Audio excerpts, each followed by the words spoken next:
This demonstration will walk you through turning off Google Web History. If you own any Google accounts, particularly a Gmail account, Google will tie that into every other Google service, whether you use the service or not in most cases. Google's updated privacy policy shares information between all of its services. So if you sign into Google, any one of Google's services, you're signed into all Google services at the same time. What this means is for most people who use Gmail and sign into their Google Gmail accounts, their search history is being tracked in something called web history. So if I were to search for something, say blogging tips, and hit enter, and you see what shows up, and then I were to google.com and then go to the word history here, you will see your Google web history. This isn't your browser history. This is your history of what you search in Google and what Google tries to display to you. You could see today blogging tips was searched for.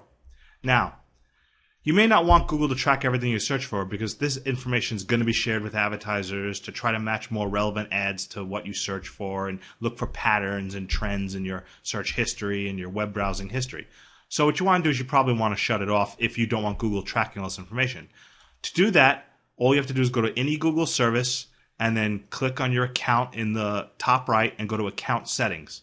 From here, you can go to web history, or you could also type google.com/history as you saw. Here you could choose to pause your web history, which temporarily disables it until you click resume again, so that way it won't retain or gain any more history. It won't track any further. And you can likewise check everything and remove your previous web history, selectively remove history, or just get rid of what you want to do there.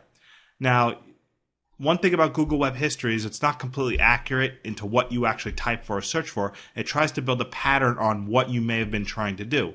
So you might do a search for one thing, like say you search for a Google tool or functionality, like say Google Buzz, and it might show 20 or 30 different things relating to Buzz. Buzz Aldrin might even show up in your web search history, for example. Even though you didn't search for that, it tries to best guess what you might have been looking for and displays it in your web history. So it kind of gives you an idea generally that you can go back and see what you were trying to do at that date and time of that history, but also it can lead to inconsistent patterns in what's in your search history.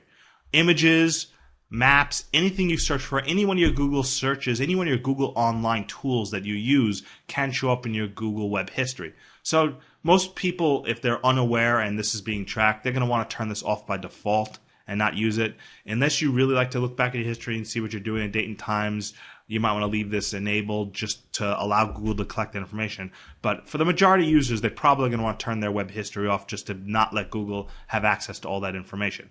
And again, remember, this is Google Web History. This is not the same thing as your browser, your Chrome Web History. Your Chrome cookie and browser history is completely separate than the Google Web History, which is kind of like your cloud history of Google services online.